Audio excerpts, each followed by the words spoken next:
Cette psychologie nationale, elle a plusieurs aspects. D'abord, vous avez des gens qui la pratiquent sans la comprendre. C'est-à-dire que c'est compulsif. C'est comme du somnambulisme, si vous voulez. Et c'est pas valable que pour l'Algérie. Vous avez plein de pays qui ont une psychologie nationale qui s'exprime de façon compulsive sans qu'ils en aient pris le contrôle. Et ça, c'est, si vous voulez, le niveau le plus dangereux pour un pays. Et on va y revenir. Il y a une chose assez simple à dire sur l'Algérie d'un point de vue maintenant géopolitique. Et on va voir pourquoi la psychologie est importante dedans. D'un point de vue géopolitique, l'Algérie est le plus grand pays d'Afrique. C'est un pays jeune démographiquement, c'est-à-dire que sa pyramide des âges est ultra favorable à l'innovation, etc. Et cerise sur le gâteau, c'est le pays qui a l'indice de développement humain le plus élevé d'Afrique continentale. On compte pas les Comores, etc. Donc, vous direz, là, on a un pays qui a quand même pas mal d'avantages. Vous ajoutez à ça des ressources naturelles. Bon, on se dit que c'est un pays qui va bien s'en sortir au XXIe siècle. Et qui aurait même dû très bien s'en sortir depuis son indépendance. Et puis là, vous ajoutez une contradiction et un problème majeur de la géopolitique algérienne, qui est, c'est le pays d'Afrique qui a le meilleur IDH, mais ses exports n'ont pas besoin de ça. C'est-à-dire que quand vous regardez la matrice des exports algériens, pour avoir ce type d'export, vous n'avez pas besoin d'un indice du développement humain à cette hauteur-là. Alors là, vous avez forcément une contradiction. C'est-à-dire que ça va créer une frustration. Quand vous avez un peuple éduqué, quand vous avez une population qui a un indice de développement humain élevé, mais que les exports de la nation sont des exports qui auraient pu être obtenus avec un indice du développement humain dans les 25% les plus bas de la planète Terre, vous allez créer des tensions inévitablement, des frustrations ou bien de l'émigration, c'est-à-dire des gens qui vont chercher des opportunités ailleurs. Alors vous pouvez citer plein d'exemples dans le cas algérien. Elias Zerrouni est un des exemples les plus connus. Il était venu étudier en France, le CNRS a considéré que ses travaux ne valaient rien. Il est parti aux États-Unis où il est devenu le grand patron de l'INSERM américain. Et il n'y a aucun pays qui a pu lui donner de meilleures opportunités, c'est certain.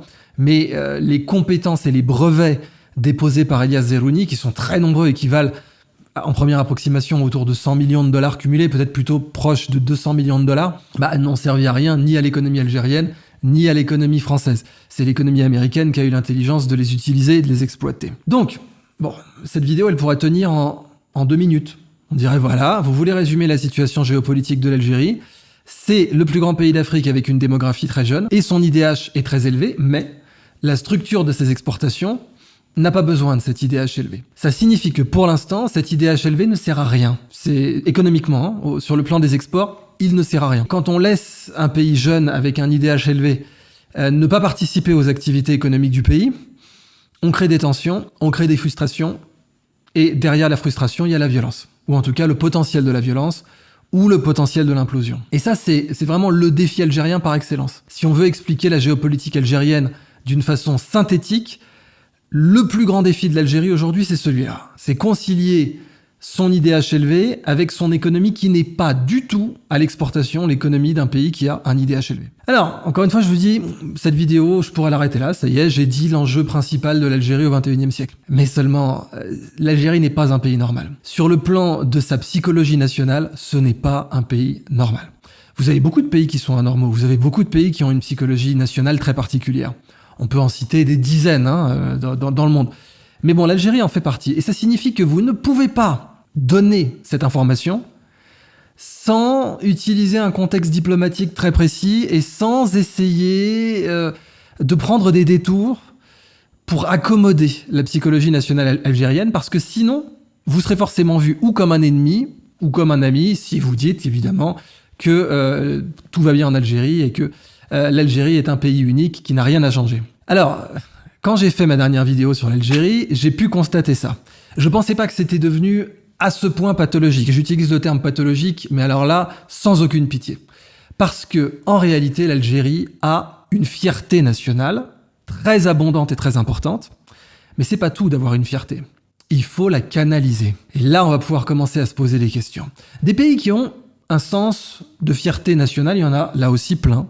Vous avez le Japon, par exemple.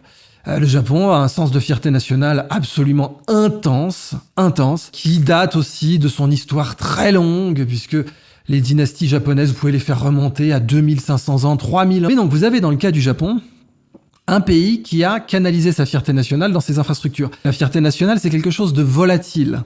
et de dangereux quand ce n'est pas canalisé. Qu'est-ce qui se passe quand on ne peut pas canaliser sa fierté nationale dans ses infrastructures et dans son économie ? Eh ben, je vais le dire très clairement, on va la canaliser dans des grosses conneries. Soit on va la canaliser dans des grosses conneries qui ne rapportent rien, soit on va la refouler, c'est-à-dire la canaliser de façon subconsciente. C'est-à-dire qu'on va en exprimer des pulsions, mais sans savoir trop où on va. Alors là, ça peut devenir très dangereux pour la personne qui est atteinte de ça, et pour la nation qui est atteinte de ça. Vous avez Naval Ravikant, par exemple, qui a dit « Si vous vous indignez facilement, si vous êtes facile à offenser, vous êtes inintelligent ». Bon, on pourrait traduire ça par le fait que dans une corrida, c'est rarement le taureau qui gagne. Si vous pouvez agiter un chiffon rouge, vous emmenez le taureau où vous voulez. Et quelqu'un d'intelligent essaie de ne pas être un taureau. Il essaie de ne pas avoir de chiffon rouge. Mais une fierté nationale non canalisée, tôt ou tard, inévitablement, ça va partir en une fierté nationale chiffon rouge. On pourra amener le taureau où on veut. Et évidemment, la personne qui amène le taureau où elle veut, elle va finir tôt ou tard par l'amener à l'abattoir. Ça, c'est quelque chose que l'on observe quand on essaie d'étudier les fiertés nationales en général, que je considère être très clairement comme un défi, voire un danger absolu de la fierté nationale algérienne. Et je vais être très clair, le sujet de cette vidéo pour moi, c'est dans le 21e siècle, soit l'Algérie canalise sa fierté nationale dans ses infrastructures, dans les nouvelles inventions et les nouveaux enjeux du 21e siècle. Elle essaie de devenir le leader de certains domaines, soit elle va exploser sous le poids de sa fierté nationale. C'est une collision qui est devenue inévitable. Et quand on regarde les dynamiques des fiertés nationales à travers les âges et dans les différents pays, c'est quelque chose qui se répète avec tellement de régularité que c'est quasiment un théorème mathématique. Or, pour l'instant, je vais faire cette vidéo aussi bien pour les Algériens que les non-Algériens.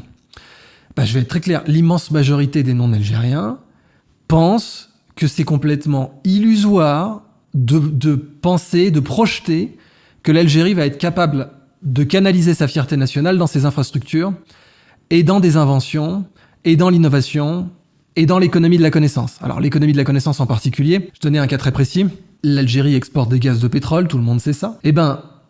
Ce que paye Google à Apple tous les ans, juste pour avoir Google comme navigateur par défaut sur Safari, est équivalent à ce que l'Algérie exporte comme gaz de pétrole. C'est ça l'économie de la connaissance.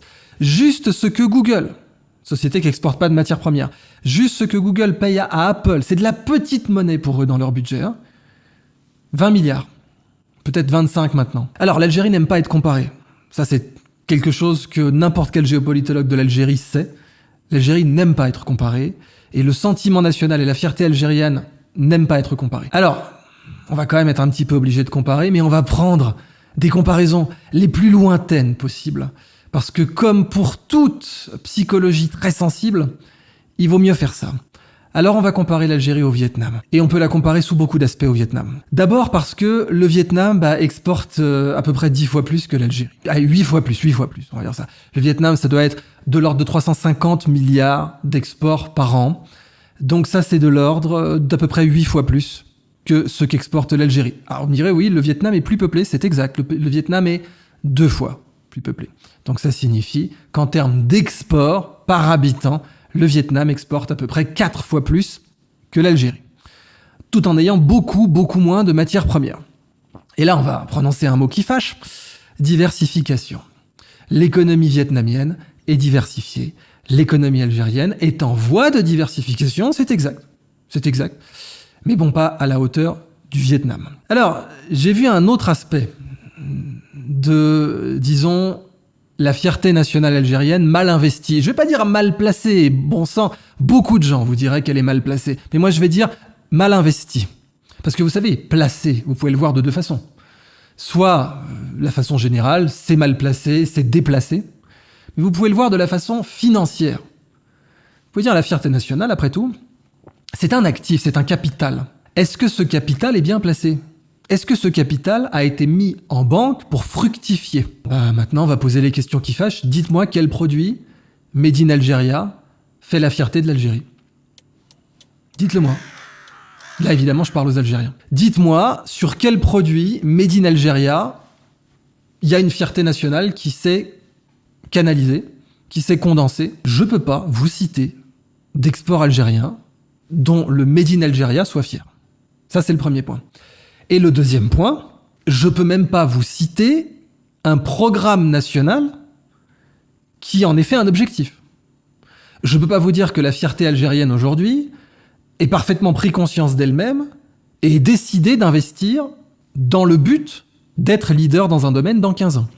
L'Algérie a une fierté nationale mal placée, et pas dans le sens vulgaire du terme, même si ô combien ont envie de vous le dire, mais dans le sens financier du terme. Ce placement ne rapporte pas. Le placement de la fierté nationale sud-coréenne dans les moteurs de bateau, dans l'électronique, dans Samsung, il rapporte un max. Il rapporte du PIB par habitant, c'est une ambassade. Made in South Korea, ça a de la gueule. Made in Japan, ça a de la gueule. Made in Taiwan, ça a de plus en plus de gueule. Et même Made in China, ça a de plus en plus de gueule. Made in Algeria, je connais personne qui se bat aujourd'hui pour un produit manufacturé en Algérie. Je vais être très clair avec vous. Ça va peut-être être le cas. L'immense majorité des non-algériens, je préfère vous le dire direct, pensent que ça ne sera jamais le cas. Que ce n'est pas possible. À regarder dans quoi la fierté nationale algérienne s'investit aujourd'hui. Malgré son indice de développement humain élevé, l'immense majorité des non-algériens disent « mais c'est de l'utopie, Idriss, t'es idéaliste. » Et c'est ce que tout le monde me dit, en fait. Et moi, je suis assez taré pour faire une vidéo où je vous dis si c'est possible. C'est possible. Ça ne dépendra que des Algériens aussi bien qui vivent dans le pays que des expatriés. Oui, parce que la fierté nationale, il faut bien comprendre un truc, chez les expatriés, elle ne peut que se canaliser dans des conneries.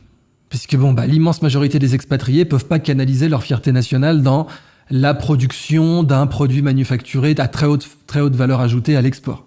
C'est pas possible. Si vous êtes un Algérien qui vit en France ou en Belgique ou je ne sais où, vous n'avez pas l'opportunité, a priori, de canaliser votre fierté nationale dans quelque chose qui va permettre à l'Algérie d'exporter comme la Turquie, la Corée du Sud ou Taïwan ou le Vietnam. Donc, majoritairement, les Algériens expatriés vont canaliser leur fierté nationale dans des conneries. Et quand je dis des conneries, c'est exactement comme quelqu'un qui utiliserait son capital pour acheter des trucs qui ne rapportent rien. Eh bien, cette fierté nationale, elle est canalisée, elle est dépensée, je préfère même utiliser le mot dépenser, en l'occurrence, vers des choses qui ne rapporteront jamais à l'Algérie. Jamais. Et ça, j'y peux rien. C'est comme ça, c'est un fait sociologique. Je peux que le constater et voir que c'est fondamentalement une perte d'opportunité, une perte de chance. Très contrairement d'ailleurs aux expatriés chinois, aux expatriés vietnamiens, aux expatriés coréens, qui eux-mêmes expatriés essaient de canaliser leur fierté nationale vers quelque chose qui pourra être utile à leur pays. Mais là, moi je ne peux que constater cela.